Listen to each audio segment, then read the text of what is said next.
자, 오늘 우리에게 주신 하나님 말씀은 예레미야 32장 1절로부터 15절까지 말씀입니다. 예레미야 32장 1절로부터 15절까지 우리 다 같이 한 목소리로 봉독하겠습니다. 예레미야 32장 1절로부터 15절까지 말씀입니다. 유다의 시드기야 왕 열째 해 곧 느부갓네살 18째 해에 여호와의 말씀이 예레미야에게 임하니라. 그때에 바벨론 군대는 예루살렘을 에워싸고 선지자 예레미야는 유다의 왕의 궁중에 있는 시위대 뜰에 갇혔더니 이는 그가 예언하기를 여호와의 말씀에 보라 내가 이 성을 바벨론의 왕의 손에 넘기리니 그가 차지할 것이며 유다 왕 시드기야는 갈대아인의 손에서 벗어나지 못하고 반드시 바벨론 왕의 손에 넘겨진 바 되리니 입이 입을 대하여 말하고 눈이 서로 볼 것이며 그가 시드기야를 바벨론으로 끌어가리니 시드기야는 내가 돌볼 때까지 거기에 있으리라. 여호와께서 이와 같이 말씀하시니라. 너희가 갈대아인과 싸울지라도 승리하지 못하리라 하셨다 하였더니 유다 왕 시드기야가 이르되 내가 어찌하여 이같이 예언하였느냐 하고 그를 가두었음이었더라. 예레미야가 이르되 여호와의 말씀이 내게 임하였느니라. 이르시기를 보라 내 숙부 살룸의 아들 하나멜이 내게 와서 말하기를 너는 아나돗에 있는 내 밭을 사라. 이 기업을 물을 권리가 내게 있느니라 하리라 하시더니 여호와의 말씀과 같이 나의 숙부의 아들 하나멜이 시위대 뜰 안 나에게 와서 이르되 청하노니 너는 베냐민 땅 아나돗에 있는 나의 밭을 사라. 기업의 상속권이 내게 있고 물을 권리가 내게 있으니 너를 위하여 사라 하는지라. 내가 이것이 여호와의 말씀인 줄 알았으므로 내 숙부의 아들 하나멜의 아나돗에 있는 밭을 사는데 은 17세겔을 달아주되 증서를 써서 봉인하고 증인을 세우고 은을 저울에 달아주고 법과 규례대로 봉인하고 봉인하지 아니한 매매 증서를 내가 가지고 나의 숙부의 아들 하나멜과 매매 증서의 인친 증인 앞과 시위대 뜰에 앉아있는 모든 유다 모든 사람 앞에서 그 매매 증서를 마세야의 손자 네리야의 아들 바룩에게 붙이며 그들의 앞에서 바룩에게 명령하여 이르되 만군의 여호와 이스라엘의 하나님께서 이와 같이 말씀하시기를 너는 이 증서 곧 봉인하고 봉인하지 않은 매매 증서를 가지고 토지에 담아 오랫동안 보존하게 하라. 만군의 여호와 이스라엘의 하나님께서 이와 같이 말씀하시니라. 사람이 이 땅에서 집과 밭과 포도원을 다시 사게 되리라 하셨다 하니라. 아멘.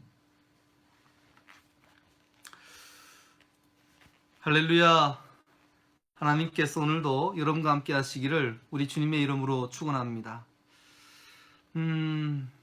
제가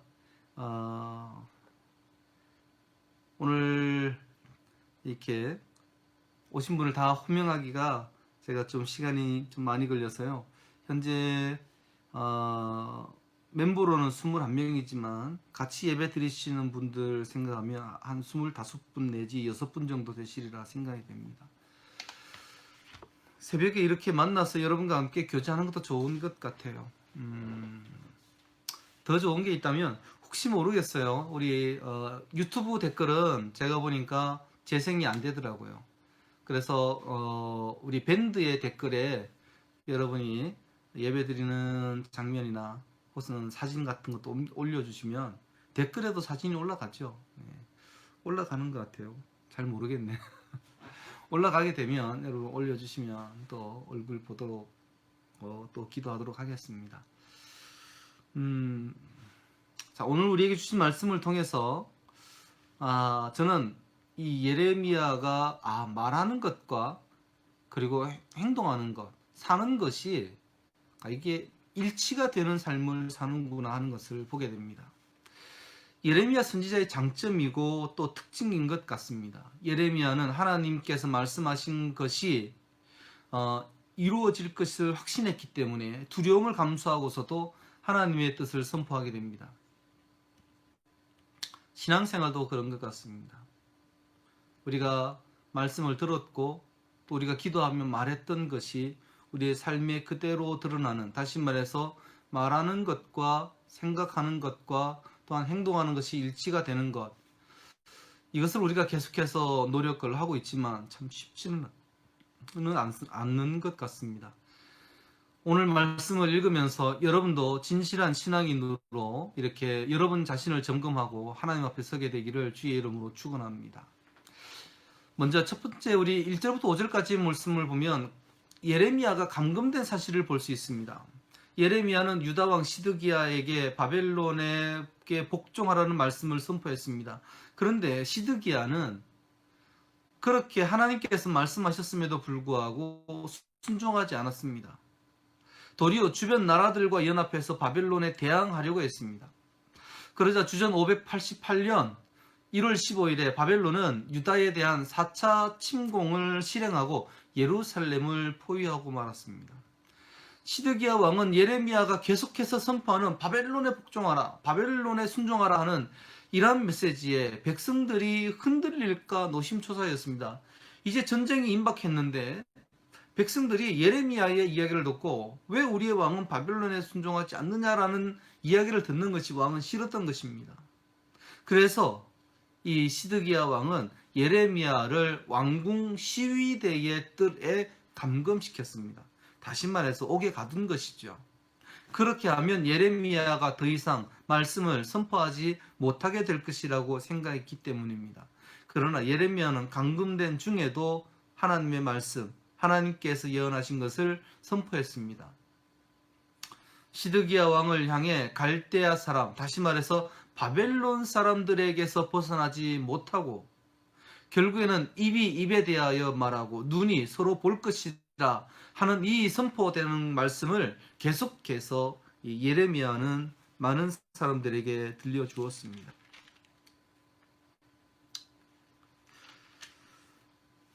그러나 이 시드기야는 5절 마지막 부분에 이렇게 말합니다. 내가 어찌하여 이같이 예언하였느냐 하고 그를 가두었음이었더라. 결국에는 예레미야의 예언한 것이 이 시드기야 왕에게는 마음이 탐탁지 않았던 것입니다. 입이 입에 대하여 말하고 눈이 서로 보게 될 것이다. 여러분, 시드기야의 끝이 어떻게 되는지 아시지요? 그는 두 눈이 다 뽑히고 말았습니다. 느부갓네살 왕 앞에서. 시드기야는 하나님께서 말씀하신 것을 분별하지 못하다가 결국에는 두 눈까지 다 뽑히고 말았던 것입니다. 여러분, 하나님께서 말씀하시는 것이 들려지지 않는, 그래서 하나님께서 말씀하신 것에서 거꾸로 가는 이 시드기야 왕을 심판하신 것처럼 만약에 우리의 상황에서도 하나님께서 말씀하신 것을 거꾸로 가게 된다면 예레미야에게 말씀하신 것처럼 동일하게 우리에게도 들려질 수 있습니다. 하나님께서 우리 한국 교회와 또한 성도들을 사랑하시는데 지금과 같은 상황은 참 역사의 이래로 교회를 이렇게 어려운 지경까지 몰고 간 경우가 없었기 때문에 참 당황스럽지만 여러분, 그런 중에도 믿음이 흔들리지 않도록 하나님께 붙들리도록 여러분 마음을 굳게 하시기를 바랍니다. 저는 이렇게 생각이 됐어요. 하나님께서 알곡과 가라지를 걸러내는 시간이구나. 어떤 사람은 알곡이고 어떤 사람은 가라지인데 구분이 되지 않아요. 그런데 하나님께서 사용하시는 방법 중에 하나가 이번에는 코로나가 아닐까. 참 여러 가지 생각이 많이 듭니다만은 분명한 것은요. 이때의 믿음을 지키는 사람이 있고 이때의 믿음을 떠나는 사람이 있습니다. 분명히 교회가 지금 욕을 먹고 있어요. 그렇지만 여러분, 모든 교회가 다 질병의 근원인 것처럼 생각하는 것은 문제가 있습니다. 분명히 문제가 있어요. 수없이 많은 식당보다도 교회는 현저하게 그 기준점이 낮아진 것이 교회의 모습입니다. 그러나 실제로 그렇지는 않습니다. 저는 그렇게 믿어요. 많은 교회들이 방역에 열심히 노력하고 있습니다. 여러분, 하나님께서 교회를 때로는 이렇게 어려운 중에 두시지만 또 회복도 시켜주십니다. 한국교회가 그런 많은 위기들을 넘어왔고 성도들이 그랬습니다. 여러분 믿음을 굳게 지키시기를 주의 이름으로 축원합니다. 자, 두 번째는 6절부터 15절까지 말씀인데요. 여기에는 아나도시라는 땅을 매입하는 이야기를 통해서 하나님께서 예레미야에게 명확하게 들려주시고자 하는, 그리고 이스라엘 백성들에게 분명하게 들려주시고자 하는 이야기가 있다는 것을 알 수 있습니다. 하나님께서 예레미야에게 말씀하십니다. 아나돗에 있는 땅을 사라는 겁니다. 아나돗은 예레미야의 숙부의 아들인 하나멜이 살고 있는 곳이었습니다. 하나멜은 바벨론이 에워싸고 유다가 곧 멸망하게 될 것이라는 마음의 결정을 내리게 되었습니다. 아, 이제 이 나라가 망하겠구나. 그래서 이 하나멜이 하게 되는 것이 뭐냐 하면 땅을 정리하는 겁니다. 대대손손 선조로부터 받았던 땅이 있는데 나라가 망하면 이 땅이 무슨 소용이 있냐. 그러니 팔아서 없애자. 그리고 돈을 가지고 외국으로 가자. 뭐 이런 생각을 했겠죠. 근데 그럼 그 땅을 누가 살 것이냐 하는 겁니다. 누가 살 것이냐. 여러분은 어떻게 사겠어요? 하나멜이 고민을 하다 내린 결정이 예레미야에게 팔자는 겁니다. 예레미야에게. 예레미야를 찾아와서 이 땅을 좀 사라 이렇게 이야기하기도 하지만요. 내용을 보면 너에게는 이 땅을 사야 할 권리가 있다. 기업을 물을 권리가 있다 하면서 자신의 땅을 사라고 이야기합니다. 책을 보니까 땅 물음이라고 합니다. 땅 물음. 땅을 이렇게 넘겨주는 거예요. 피치 못할 사정으로 땅을 팔아야 할 때는 이스라엘 백성들은 그런 관례가 있습니다. 그 땅을 매입하기 위해서는 가장 가까운 친족에게 우선적으로 매입할 권리를 주는 겁니다. 그런데 나라가 망하기 직전의 상황입니다. 이 하나멜이 보기에는요. 하나멜의 제안은 나라가 망하기 직전의 상황에서 누가 땅을 사겠어요? 포위돼서 언제 정복당할지 모르는 위태로운 곳인데 아무도 사지 않습니다. 그런데 예레미야에게 하나님께서 말씀하셨고 예레미야는 그 제안을 받아들이게 됩니다. 요즘 언론에서 가끔씩 나오는 문제도 서울의 집값을 잡겠다 라고 이야기하는 사람들이 서울의 집값이 오를 것을 기대하고 집을 매입하잖아요.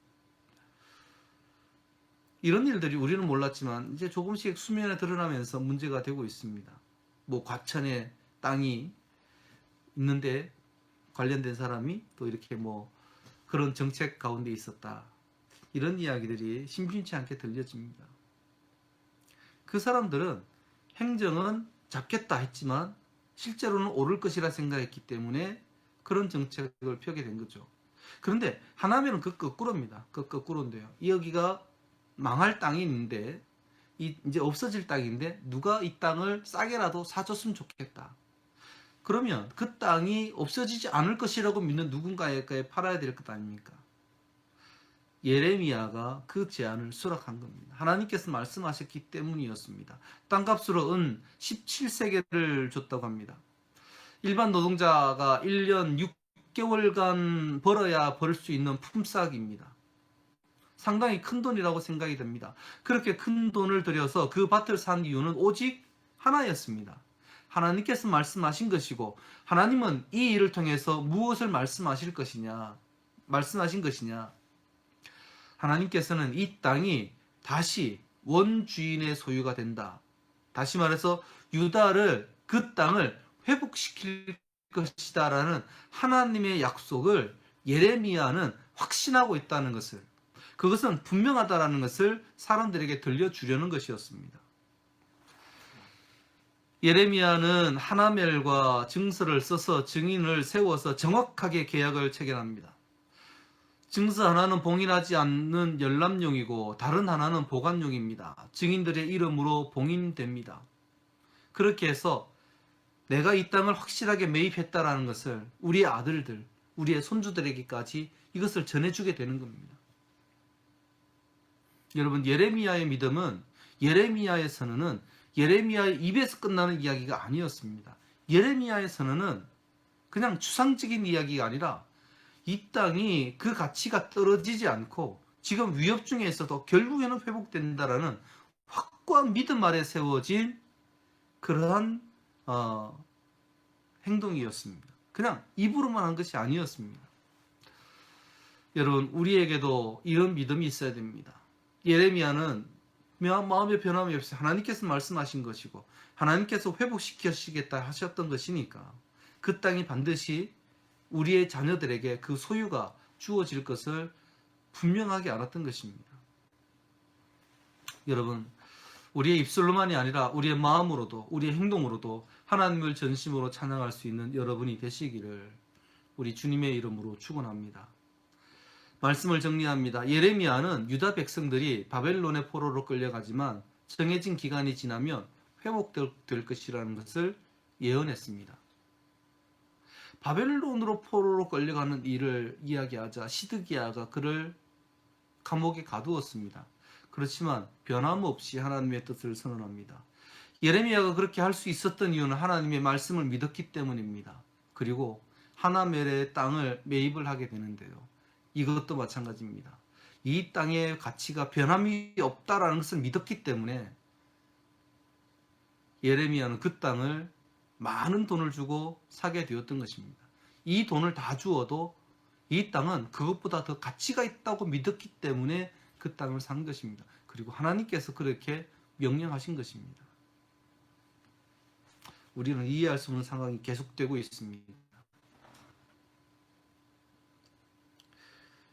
여러분, 이런 이해할 수 없는 상황을 우리가 살아가는 중에도 하나님께서는 우리를 향하여 우리를 붙드시기 위하여 지금도 우리를 향하여 감찰하시고 주목하신다라는 것을 여러분 의심치 말고 끝까지 믿으며 주님과 함께 하시기를 우리 주님의 이름으로 축원합니다.